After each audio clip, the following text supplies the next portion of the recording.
आज हम आपके लिए एक नई कहानी लेकर आए हैं। बड़ी बहू। जब मेरी शादी हुई तो मेरे पति अर्जुन के घर बड़ी बहू बनने का अनुभव किया। एक सादा घर छोटे कस्बे में, जहां परंपराएं और रीति रिवाज बहुत ही महत्वपूर्ण होते हैं, यह भूमिका निभाना मेरे लिए चुनौती थी। मेरे लिए यह सब कुछ नया था। मैं एक साधारण परिवार से आई हुई थी। मुझे अपनी नई जिम्मेदारियों का पूरा एहसास था। मेरे पति अर्जुन एक शिक्षित और समझदार इंसान थे।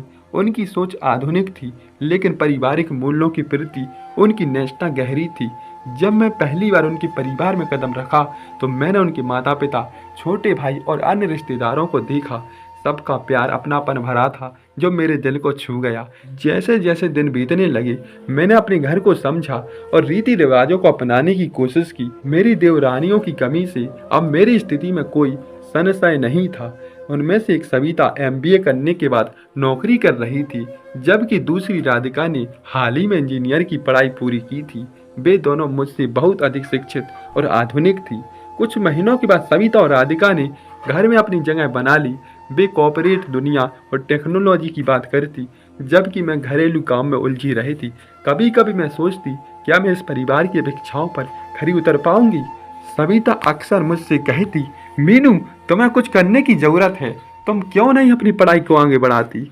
मैंने उनसे कहा, सविता, मुझे लगता है परिवार की जिम्मेदारियां निभाना बहुत महत्वपूर्ण है। मैं यही कहना चाहती हूँ। इन बातों के बीच मेरे मन में एक दुविधा थी। मुझे अपने परिवार की आवश्यकताओं के साथ साथ अपनी पहचान की भी तलाश थी। एक दिन मैंने तय किया, मुझे अपनी खुद की पहचान बनानी है।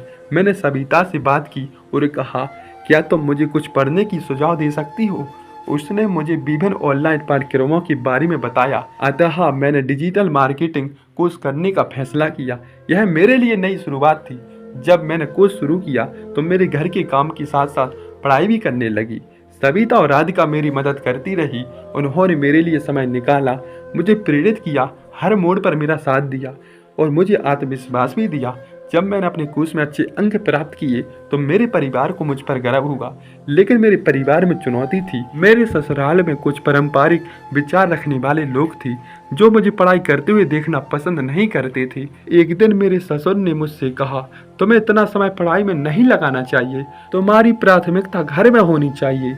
मुझे लगा कि मुझे चुनने के लिए कुछ करना पड़ेगा। मैंने खुद से वादा किया कि मैं अपने सपनों का पीछा करूंगी और अपने परिवार को समझाऊंगी। धीरे धीरे मैंने अपने ससुर को अपने कोर्स का महत्व समझाया। मेरे मेहनत को रंग लाना शुरू कर दिया। मैं अपने कोर्स में अच्छे अंक लाकर अथवा एक अच्छी नौकरी पाने में सफल रही। जब मैंने अपने परिवार में एक नई नौकरी के बारे में बताया तो सभी ने मेरे लिए खुशी मनाई। अब मीनू केवल घर की बहू नहीं, बल्कि एक कामकाजी महिला बन चुकी थी। मैंने ससुराल में एक नई पहचान बनाई। मैंने अपने देवरों को भी प्रतिस्पर्धा करने के लिए प्रेरित किया। मेरा सपना था मैं अपने छोटे भाई बहनों के लिए एक प्रेरणा बनूं। मैंने तय किया अपनी पढ़ाई के अनुभव को साझा करूं और सविता और राधिका की तरह उन्हें भी सपनों को पूरा करने की प्रेरणा दूं। मैं घर की थोड़ी तनावपूर्ण स्थिति में थी, लेकिन मैं अब इससे बचने का प्रयास करने लगी। मैंने अपने ससुराल वालों, विशेषकर अपनी सास से अधिक संवाद स्थापित किया। उसके सोचने के तरीके को समझाने की कोशिश की। जैसे जैसे समय बीतता गया, मैंने अपने परिवार में एक नई संस्कृति शुरुआत की। मेरे दीवान की लोगों को प्रेरित किया। मेरे देवरानियों भी मेरी सफलता की कहानियां से प्रेरित हो गई।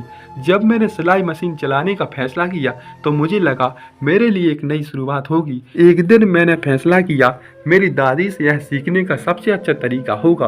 उन्होंने हमें सिखाया था हाथ की कला हमेशा महत्वपूर्ण होती है। अपनी दादी से एक पुरानी सिलाई मशीन लेकर मैं सिलाई का अध्ययन करना शुरू किया था। पहली बार मशीन को सही तरीके से चलाना मेरे लिए चुनौतीपूर्ण था। शुरू में सिलाई मशीन में कई गलतियां हुई, लेकिन मैंने हार नहीं मानी। मेरे आसपास के लोग, विशेषकर मेरी देवरानियां, मुझसे मजाक करती। मैं सालों से सीख रही थी, लेकिन मैं जानती थी धीरे धीरे इस महारत हासिल करूंगी। कुछ सप्ताह बीत गए और मैं सिलाई मशीन में धीरे धीरे और अधिक आत्मविश्वास प्राप्त करने लगी। धीरे धीरे मैंने कपड़े की मशीन से अपनी पहली वस्त्र बनाई। यह एक साधारण कुर्ता था, लेकिन मेरे दिल में यह बहुत खास था। मैंने वह कुर्ता पहनकर अपने पति अर्जुन को दिखाया और उसकी आंखों में चमक देखी। वाह मीनू, बहुत सुंदर है। तुमने इसे अपने हाथों से बनाया है। उन्होंने कहा, यह तो बस मेरे लिए कुर्ता नहीं, यह मेरे द्वारा सीखी गई मेहनत और आत्मविश्वास का सम्मान का प्रतीक है। मैंने अपने कर्तव्यों के साथ साथ अपने लिए कुछ नया करने का समय निकाला था। अब मुझे समझ आ गया, अगर मैं अपनी चाहत पीछा कर दूं तो मैं अपने परिवार को खुशी दे सकती हूँ। सिलाई की कला मेरे भीतर एक नए सृजनात्मक पहलू को उजागर किया था। मैंने निर्णय लिया, इस कला को और विकसित करूंगी। फिर मैंने कपड़े खरीद कर अलग अलग डिजाइन बनाने की कोशिश की। कभी मैं छोटे छोटे कपड़े बनाती जिन्हें मैं अपनी भांजी के लिए तैयार करती। एक दिन मैंने सोचा, क्यों ना अपनी कला को दूसरों के साथ साझा किया जाए। मैंने घर में कुछ पड़ोसियों को बुलाया, सिलाई की कक्षा शुरू कर दी। मेरे लिए एक नई यात्रा थी। मैंने पाया न केवल अपने कौशल को साझा कर रही हूँ, बल्कि मुझे एक नई दोस्त भी मिली। यह कक्षा धीरे धीरे बढ़ने लगी और महिलाएं सीखने लगी, मेरे पास आने लगी। समय के साथ मेरी सिलाई कक्षा और समुदाय सहयोग एक महत्वपूर्ण वजह बन गई। मैंने कुछ स्थानीय व्यवसाय फैशन डिजाइनरों से संपर्क किया, उनके लिए काम के बारे में सीखा। कुछ महीने के बाद मैंने एक छोटे से शो का आयोजन किया, जिसमें मैंने और मेरी कक्षाओं की छात्राओं ने द्वारा बनाए गए कपड़ों का प्रदर्शन किया। यह एक बड़ी सफलता थी। लोगों ने हमारी कला की सराहना की। मुझे बहुत खुशी हुई। मैंने दूसरों को प्रेरित किया। मेरे जीवन में सिलाई का एक नया हुनर मुझे एक सकारात्मक दृष्टिकोण प्रदान करने लगा। मुझे यह समझने में मदद मिली, अगर मैं अपने लिए कुछ करूं तो मेरे परिवार के लोग भी इसी का अनुभव कर सकते हैं। मैंने सविता और राधिका को भी छोटे प्रोजेक्ट में शामिल किया। वे अपने विश्वविद्यालयों की पाठ्यक्रम के दौरान फैशन ज्ञान का उपयोग करने लगी। हमने सबने मिलकर एक नया ब्रांड बनाने का फैसला किया। मीनू और बहनें, यह ब्रांड न केवल हमारी व्यक्तिगत पहचान को दर्शाता है, जैसा कि हमारा ब्रांड बढ़ता जाए मुझे लगा मुझे अपने साथ साथ न केवल खुद को बल्कि अपने परिवार को भी बदलने का प्रयास करना चाहिए।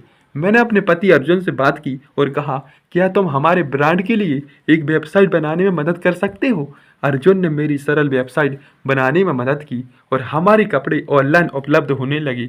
धीरे धीरे कपड़े अन्य शहर में फैलने लगे। मीनू और बहनों का नाम हर जगह गूंजने लगा। हालांकि हम तरक्की कर रहे थे, लेकिन चुनौतियां भी कम नहीं थी। कभी कभी हमें बाजार में प्रतिस्पर्धा का सामना करना पड़ा, कभी कभी आउट फिटिंग में समस्या आई, लेकिन हमने एक टीम के रूप में काम करना सीखा और हम हर मुश्किल का सामना एकजुट होकर करती।